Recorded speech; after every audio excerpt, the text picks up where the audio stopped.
Hello, everybody. Welcome back to Hauntflix Horrors, the place where nightmares come to life. If you love spine-chilling tales that send shivers down your spine, you've come to the right place. Make sure to subscribe and hit the like button for more terrifying stories that will keep you up at night. Are you ready to be scared? Because the darkness is waiting. Let's dive in.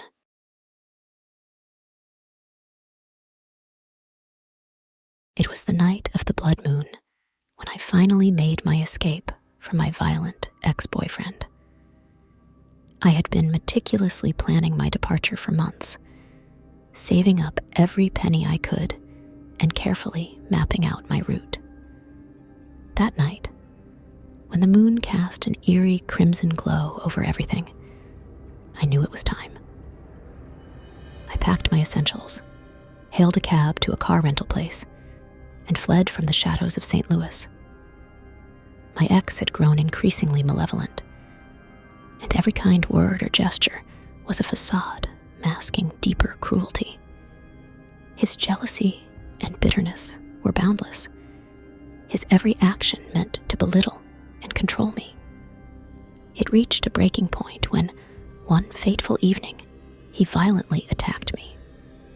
The bruises were fresh when I called my estranged mother, who, despite years of estrangement, agreed to let me stay with her. With that, my plan was set into motion. I drove through the dark, the winding roads seeming to stretch endlessly under the blood moon. Fatigue overcame me, and after a few hours, I could no longer keep my eyes open. I pulled into the first motel I saw, a decrepit place called the Phantom's Rest, nestled in the dense woods of an old, forgotten town in Missouri. The motel was as unsettling as its name. The lobby was dimly lit, and the air was thick with the musty scent of abandonment. After renting a room, I took a long, hot shower to wash away the grime and sweat that clung to me. But even as I unpacked, a sense of foreboding settled over me. My skin prickled as if someone or something was watching. As I rummaged through my suitcase, my fingers brushed against something unfamiliar. At first, I thought it might be one of his old trinkets, a remnant of his controlling grip. But when I pulled it out, I was struck with icy dread. It was an AirTag, one of those devices used to track lost items. My ex had slipped it into my luggage. Panic surged through me. I quickly gathered my belongings, dressed hastily, and fled back to the rental car. I left the AirTag behind, hoping it would mislead him. The moment I was back on the road, my phone began to buzz with relentless messages and calls, each one more deranged and threatening than the last. He was convinced he knew where I was, and that he would find me. But he was wrong. The AirTag had only led him to the Phantom's Rest, and I had already disappeared into the night. My ex, lost in his fury, was left to rage in the wrong place. The old motel, known for its ghostly legends, seemed to feed off his anger. I had chosen it deliberately, knowing that its haunted reputation might protect me. As I drove through the fog-shrouded woods, my heart pounded with the thrill of escape and the dread of what might still come. I'd managed to outwit him, at least for now. The AirTag had become a ghostly beacon, leading him astray, while I vanished into the obscurity of the night. In the months since my escape, I found some peace, but I'll never forget the terror of discovering that AirTag, the sense of being hunted by a man who would stop at nothing to destroy me. The blood moon and the haunted motel remain vivid in my memory, reminders of a time when I had to outrun both a predator and the ghosts of my own fear.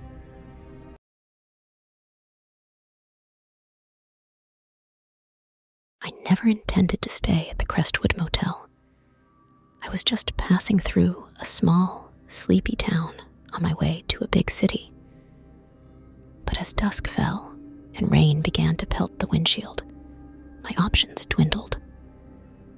The Crestwood was the only place with a flickering vacancy sign, and exhaustion won out over my better judgment. The motel's lobby was dimly lit and musty, with an old-fashioned bell on the counter that jingled when I entered. The elderly clerk, with his hollow eyes and whisper-thin skin, handed me a key without a word. The keychain was an ancient brass relic, cold and oddly heavy.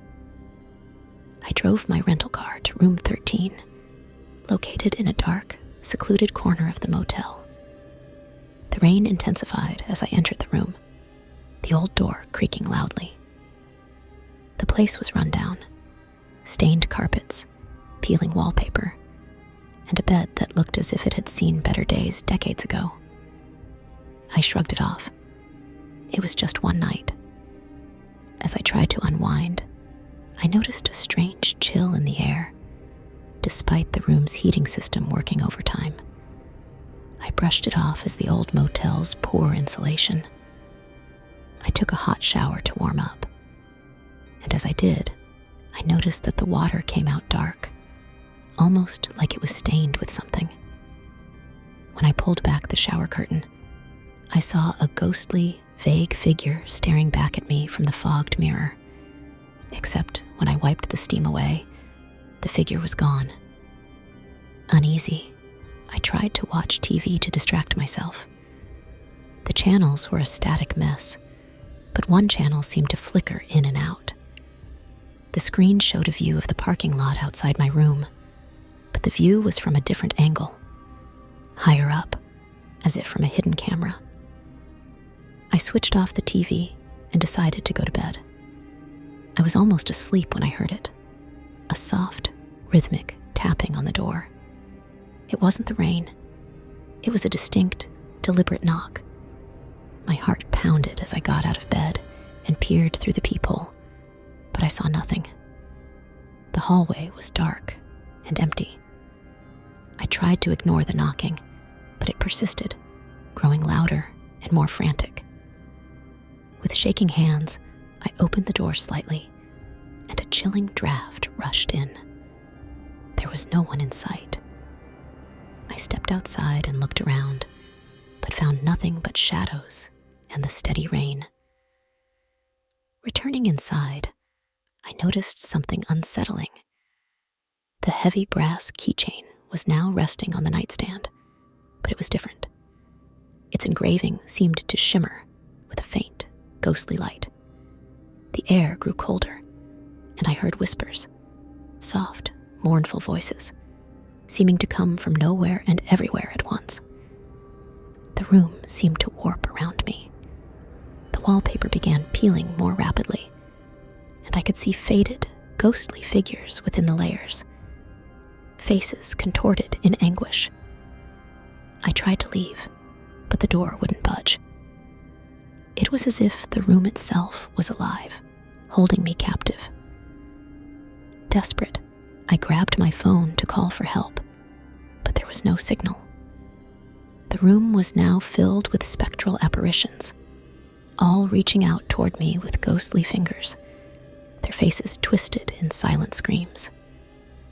I felt a cold hand touch my shoulder, and I spun around to see a ghostly figure.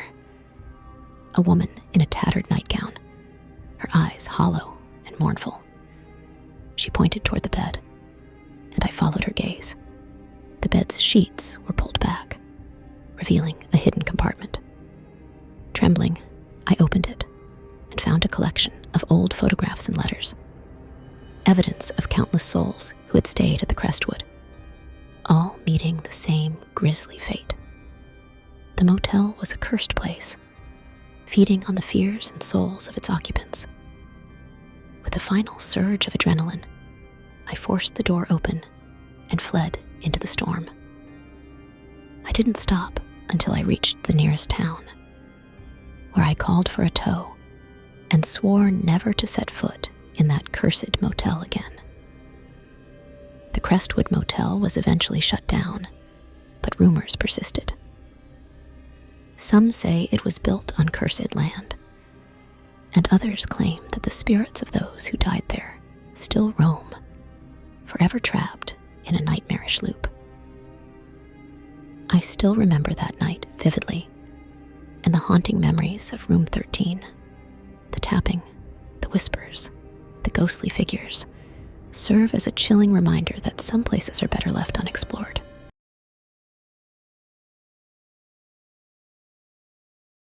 I've always had a soft spot for motels.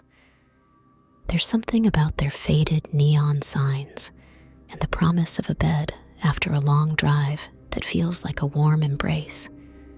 But my most recent stay was anything but comforting. I'd been driving for hours, the road stretching endlessly beneath my tires.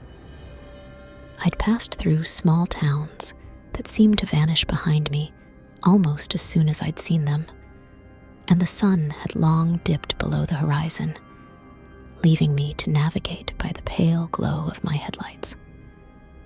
As fatigue began to settle in, I saw the flicker of a neon sign in the distance. Sunset Inn, vacancy. It was a shabby place, the kind you don't expect much from. The office was dark, but the lights buzzed feebly, casting a sickly yellow hue on the cracked pavement. The receptionist, a gaunt, gray-haired woman with hollow eyes, gave me a key without saying a word. Her gaze lingered on me for a moment too long, as if she was trying to memorize my face. My room was on the far end of the motel, past an old, rusting pool that hadn't seen water in years. The door creaked as I opened it, revealing a musty interior with old floral wallpaper peeling from the walls. The bed was lumpy, and the air smelled of mildew. I tried to ignore the chill that seemed to cling to the room, dismissing it as the result of the air conditioning that barely worked. As I settled in, I could hear the faintest whispers. At first, I thought it was the wind, but it persisted, like a conversation just out of earshot. I tried to shake it off and turned on the TV, but it only offered static. Around midnight, the whispers grew louder. I could make out phrases now, though they were incoherent. My heart started to race. I tried to convince myself it was just the old motel settling, but the whispers were now accompanied by soft, dragging noises outside my door. I got up to check, peering through the peephole. The hallway was empty, bathed in the dim, flickering light of a dying bulb. When I opened the door to investigate, the hallway was eerily quiet. I closed it quickly, a shiver running down my spine. Then came the knocking. It was rhythmic and methodical, like someone was tapping on the door with purpose. Each knock was louder and more insistent than the last. I stared at the door, frozen. The knocking stopped suddenly, replaced by a low, mournful wail that seemed to seep through the walls. I decided to call the front desk, but the phone was dead. I had no choice but to leave the room and find the receptionist. As I walked to the office, the temperature seemed to drop. My breath turned to mist, and I could see my own footsteps, faint and glowing on the worn carpet. When I reached the office, the door was ajar. Inside, the room was dark, illuminated only by the eerie light of a single flickering bulb. The receptionist wasn't there. Instead, there was an old ledger on the counter, open to a page filled with names, each one crossed out with a red ink that had bled through the paper. A cold hand touched my shoulder, and I spun around to see the receptionist standing behind me, her eyes hollow and her face gaunt. Her lips moved, but no sound came out. Panic surged through me as I realized she wasn't alone. Figures materialized around her, translucent and pale, their faces twisted in silent screams. I fled back to my room, but the hallway seemed to stretch endlessly. The whispers turned to a cacophony of anguished cries, the walls closing in around me. I finally burst into my room and locked the door, but the air grew colder and the whispers became a deafening roar. Desperate, I grabbed my keys and raced outside. The parking lot was deserted, the neon sign of the Sunset Inn flickering ominously. I jumped into my car and drove away, never looking back. The next morning, I tried to find the Sunset Inn again, but the road where it had been was empty. No sign of the motel, no trace of the neon lights, just an overgrown patch of weeds and a rusting old signpost. I never found out what happened there, but sometimes, when the night is particularly still, I can still hear those whispers in the dark.